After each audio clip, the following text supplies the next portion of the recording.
Hey guys, it's Aaron with Kroutdoor Adventures, and welcome back to the channel. In this video, I will be doing a bit of a recap on our latest trip and some reviews on some of the items we used.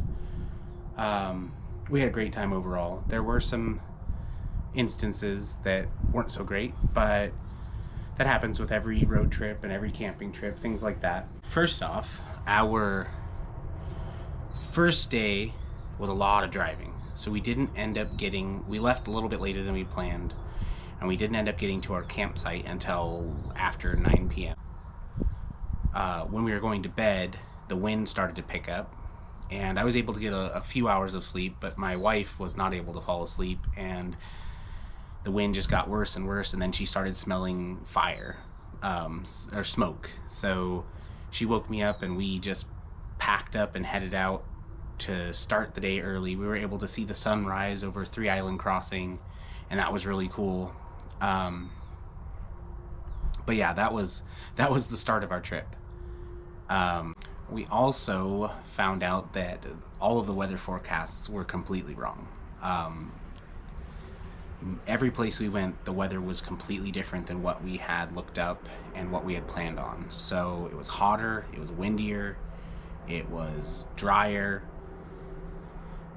and that's to be expected. We tried to plan as best as we could. We brought plenty of water. We tried to bring cooling items, and that brings us to the first item that I'm going to review.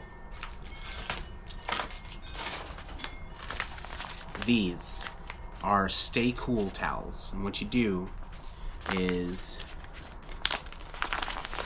you soak them with water and you wring them out a little bit, and then you snap them, and then the reaction causes them to cool down, and then it keeps your temperature down. These were literal lifesavers. My wife is going through perimenopause, so she was having hot flashes almost our entire trip, as well as not feeling well. So she had these constantly being, I was constantly re-wetting them and getting them cooled down for her, and now she keeps them in her purse so that she can keep them with her everywhere. So these were absolute lifesavers. I can't even begin to recommend them enough, because for the dry, hot heat, they instantly cooled your body down. It was really nice. We had a really good time at all of the monuments and all of the national parks. I mean, tourists are tourists, so, and technically we were being tourists, but we tend to try to do better. And we ran into a lot of people who were walking off the paths, taking stuff they weren't supposed to take, touching things they weren't supposed to touch. And that's something that really bothers me, because eventually that's going to make it so we don't have access to those, parks and those national monuments and stuff. So that was frustrating, but all in all, we had a great time at,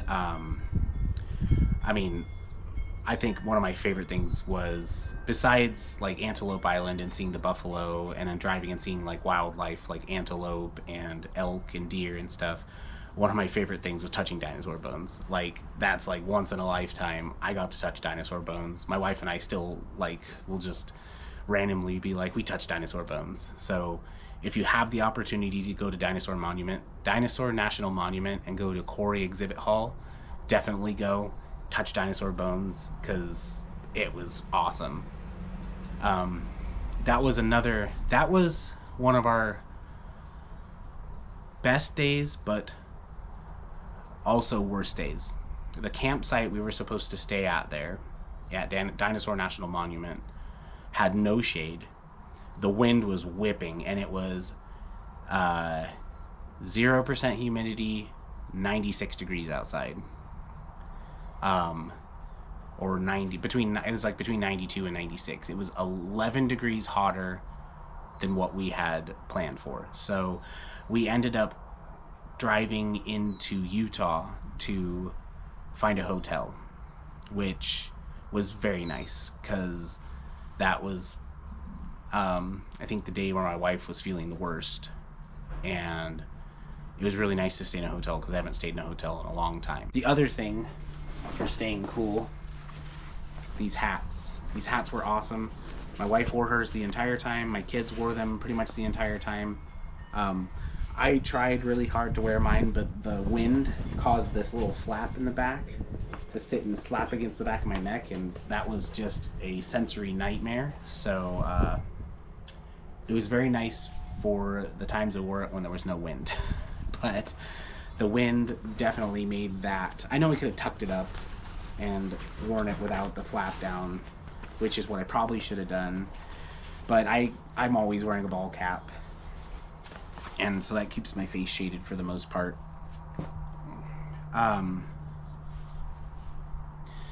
But I really, those hats were really nice and very cool.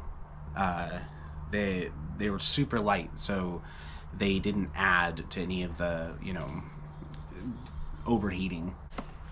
I loved the coffee grinder. The manual coffee grinder was amazing. Oh, I lost the handle somewhere. It's probably in the trailer somewhere. But anyway, the manual coffee grinder was amazing. I am a coffee snob, and I don't like to just buy coffee anywhere. So I ground my own coffee the entire time, and it was great.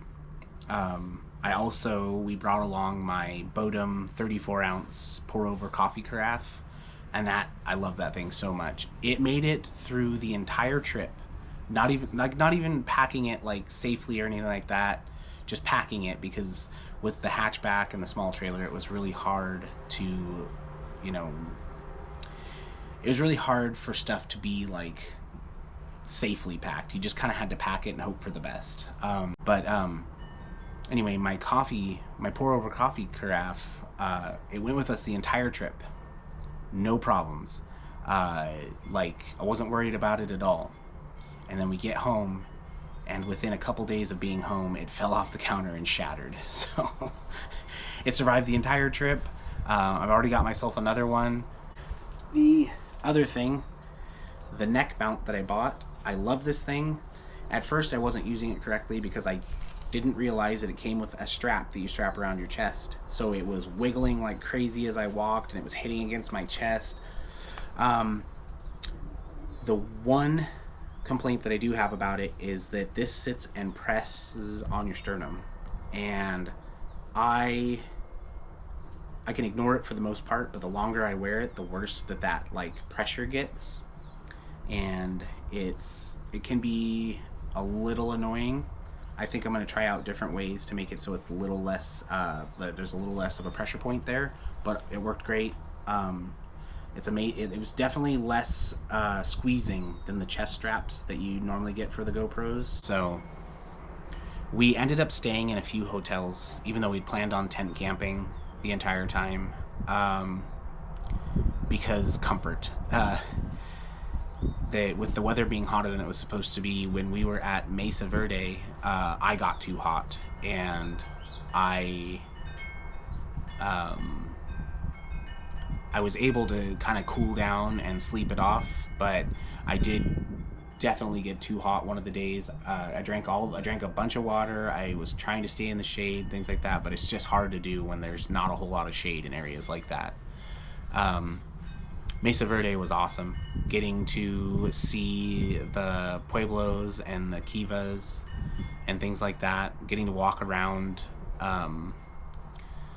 We did end up taking the wrong trail for one of the, I think it was for Badger House, and my wife and kids walked a lot farther than they were supposed to, and so that kind of made that a bust. I walked down to one of the pit houses, and it was really cool, but it was too hot.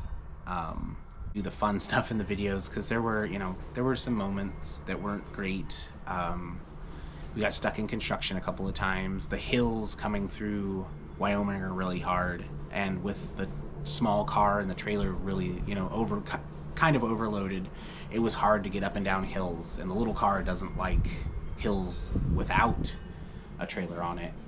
So we had to drive slow, and the speed limit in those areas tend to be between 70 and 80 miles an hour, and that's hard. That's hard enough without anything in the without anything in the car. But so there was a lot of concerns about the brakes heating up or overworking the car, especially in the heat. But it did just fine. I kept a close eye on all of the fluids. I made sure to let the car rest in between hills and stuff like that. We would stop. We did have one car problem.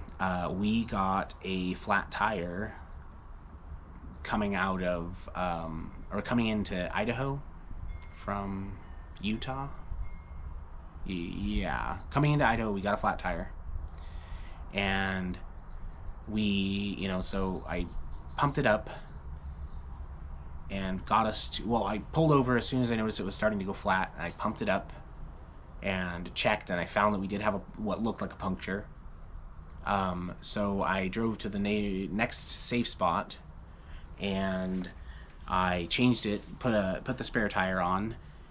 And as you know, on those spare tires, you're not supposed to drive very fast. Well, on the highway, the speed limit is 80 miles an hour. So we drove about 80 miles, going 50 to 55 miles an hour to Twin Falls. And unfortunately, when we got there, Les Schwab was already closed, and that's where my tires came from. So I went to another store. I'm not going to say what store, because they broke my tire.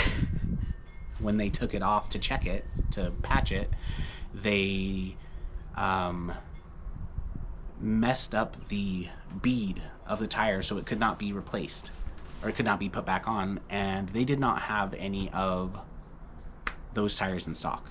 Monday morning, and get the tire fixed. They fixed it just fine. That's when they also discovered, because the people who originally tried to fix the tire, they tried to tell me that it was defective or that it was put on wrong, but looking at all of the evidence and looking at the tire itself, it was definitely done when the tire was taken off. Maybe it was done in a hurry, or maybe somebody who wasn't quite experienced did it. I don't know, but it was all taken care of. I got brand new tire in Twin Falls. Speaking of the tire, one other thing that I would like to shout out is this Fantic tire pump. It's small, but it was awesome. It pumped the tire up just fine. I used it to keep the tire pressure good in the trailer and the car the entire time, but it can go up to 120 psi. If you go above, I'd say above 60 psi, it takes a long time, but it did amazing for the car tires and the little trailer tires. I will try to find where to get this at and link to it. Item that was really awesome is, I think you can see it in one of the videos, but this is a pop-up shower tent. We also used it as just a bathroom. This is awesome, especially when you're doing dispersed camping where there are no easy bathrooms. This was awesome. It was easy to put up, easy to install. It's not great in the wind.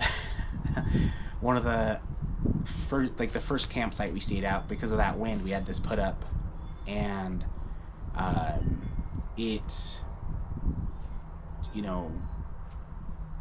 went down quick. It fell down really quick. But it was awesome otherwise. We were able to put it up really quick. We used it for just quick showers,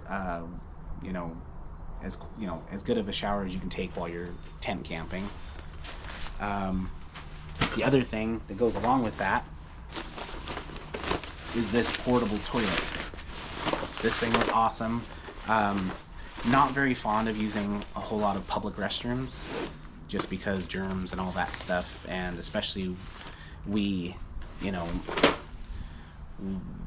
a lot more cautious about using public restrooms since COVID and things like that. So as much as we didn't have to use a public restroom, we tried. Like I said, with the wind and everything, it was really hard because we couldn't just couldn't pull the pop-up shelter out and just use it anywhere. that wind when you're getting into flat areas is just horrible. I mean, there were times where that wind was gusting probably 40 to 50 miles an hour. And that was one of the other problems with the car, is when we were driving and we're getting hit with a headwind at 30, 40 plus miles an hour, it was killing our gas mileage. So gas was a little bit more expensive. We'd also been told, we did our own research, so we knew beforehand. We were told that gas was so much cheaper going into Idaho and Utah, but it wasn't. It was just as expensive, if not more expensive in most places. And there's a couple times we had to get gas in areas where it was a lot more expensive, like Mesa Verde. We had to get it there, and it was quite a bit more expensive than it was outside of the park. So, but overall, it was an amazing trip. We all had a great time. I mean, I got to touch dinosaur bones. I'm gonna keep saying that. That was so awesome. We got to see buffalo. That was amazing. Antelope Island was so awesome.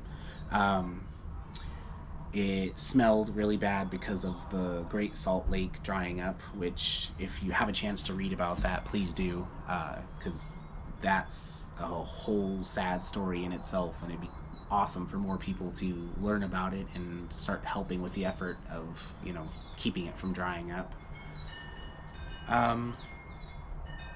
Overall, if I could do these road trips and avoid big towns, I would, because that was one of the most unsatisfying parts of the road trips, is driving through the big towns. The speed limits are really high, the traffic's really bad, there's too many people. But I mean, if you have even the smallest ability to go out and do a road trip, I would recommend it.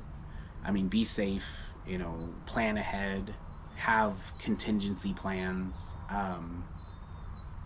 We did our very best to overplan and to be ready for just about anything. We packed a lot of food. Originally, we had dehydrated and vacuum sealed a bunch of food, and that was a big fail. I think I did have some videos of us doing it, but I think I deleted them because I was so upset about that. Yeah, the food, I don't know if it was because of the pressure going up in elevation and in dropping in elevation, the vacuum seal bags popped open. Some of the food went bad. It was weird. We did our best to dehydrate it completely so that it, you know, was working correctly, or so that it would stay good longer, but we did something wrong. But yeah, so that was a big fail. I think what we'll do next time is we'll not do that at all, because that was a lot of wasted time. But we drove through some extremely pretty country. We got to see, you know, things that I've never seen before, and overall it was an amazing trip. I think I've said that a bunch of times, but I would do it again in a heartbeat. I hope you guys have enjoyed the videos that I put out, and I hope you'll watch this one. Thank you guys for coming along on the trip, and yeah, thanks for watching. I will link to the items that I talked about, and maybe a couple more in the description. But thanks for watching. As always, get out there, get curious, and adventure like you mean it. I'll see you guys in the next video.